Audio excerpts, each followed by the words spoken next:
Yoke പീസിൽ ബാക്കിൽ yoke വരുന്നുണ്ടല്ലോ, യോക്ക് പീസിൽ കറക്റ്റായിട്ട് സെൻറ്റർ വെച്ചിട്ട് കറക്റ്റായിട്ട് നമ്മൾ എപ്പോഴും ചെയ്യുന്ന പോലെ തന്നെ അടിച്ചങ്ങോട്ട് മറിക്കുക, അകത്തോട്ട് പറയാം.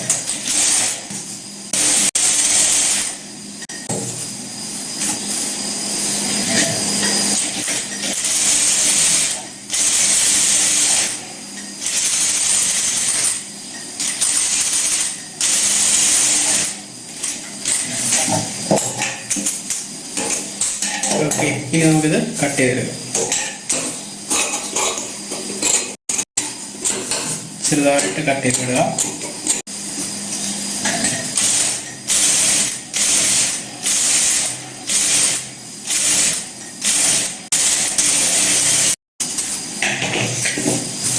ഇത് നമുക്ക് ഇതിൻ്റെ സെൻറ്റർ ഒന്ന് പിടിച്ചേക്കാം, ഒന്ന് മാർക്ക് ചെയ്തേക്കാം.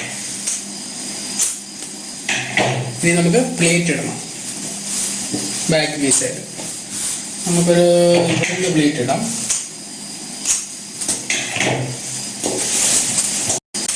വിടാം.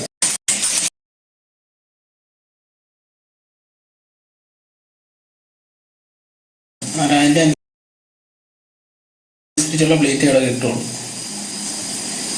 ഓക്കെ ഓക്കെ, അതിന് അപ്പുറത്തെ സൈഡിൽ നിന്ന് 2 പ്ലേറ്റ് നമുക്ക് പൊട്ടിച്ചു വിടാം.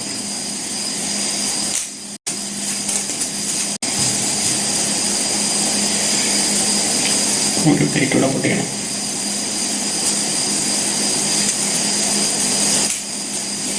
ഓക്കെ, ഇനി നമുക്ക്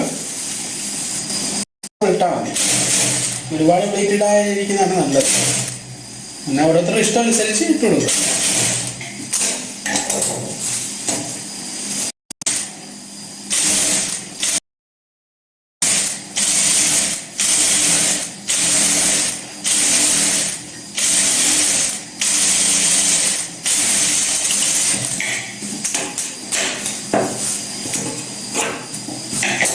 ഇനി നമ്മൾ ബാക്ക് അടിച്ച് കഴിഞ്ഞു. ഇനി നമുക്ക് ഫ്രണ്ടും ബാക്കിലും ഷോൾഡർ ജോയിൻറ്റ് ചെയ്യാം.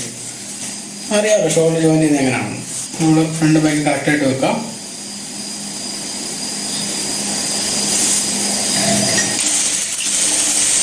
ഈ ബാക്കിൽ കഴുത്ത് ഇങ്ങോട്ട് മടക്കി വെക്കാം. അതുപോലെ തന്നെ ഇത്.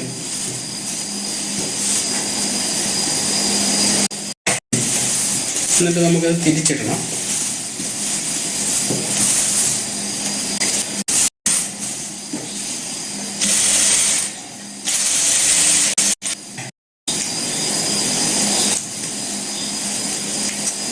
ഞാൻ കാണിച്ചേണ്ട കാര്യമില്ലല്ലോ.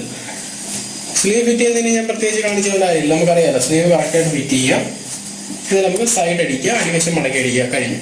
എന്നിട്ട് നമ്മൾ ഇട്ട് നോക്കാം എങ്ങനെ ഉണ്ടെന്ന്. നമുക്ക് വണ്ണം വരാം. നമ്മളതിന് 4 ഇഞ്ച് 2 ഇഞ്ച് 1 സൈഡ് കൂട്ടിയിട്ട് മൊത്തത്തിൽ 48 ഇഞ്ചോളം വണ്ണമുണ്ട്. ഇപ്പം നമ്മൾ മാനിക്യൂവിനെ അപേക്ഷിച്ച് നോക്കുകയാണെങ്കിൽ ഇത് നല്ല സൈസാണ്.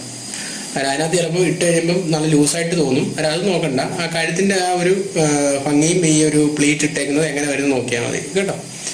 അത് ഇച്ചിരി വണ്ണക്കൂടുതലുള്ളത് കൊണ്ടാണ് കറക്റ്റ് ഫിറ്റ് ആയിട്ടിരിക്കാത്തത്. കറക്റ്റ് ഫിറ്റ് ആണെങ്കിൽ നമ്മുടെ മാനിക്യൂവിൻ്റെ അളവിൽ തന്നെ തയ്ക്കണം. അങ്ങനെ നമ്മളെല്ലാം ഓരോ അളവിൽ ചെയ്ത് കഴിഞ്ഞാൽ നമുക്കതിൻ്റെ വ്യത്യസ്തമായ അളവ് വരുമ്പോൾ ഒരു കൺഫ്യൂഷൻ ഉണ്ടാവണ്ടെന്ന് കരുതിയിട്ടാണ് ഞാൻ പല അളവിൽ ചെയ്യുന്നത്. ഇട്ട്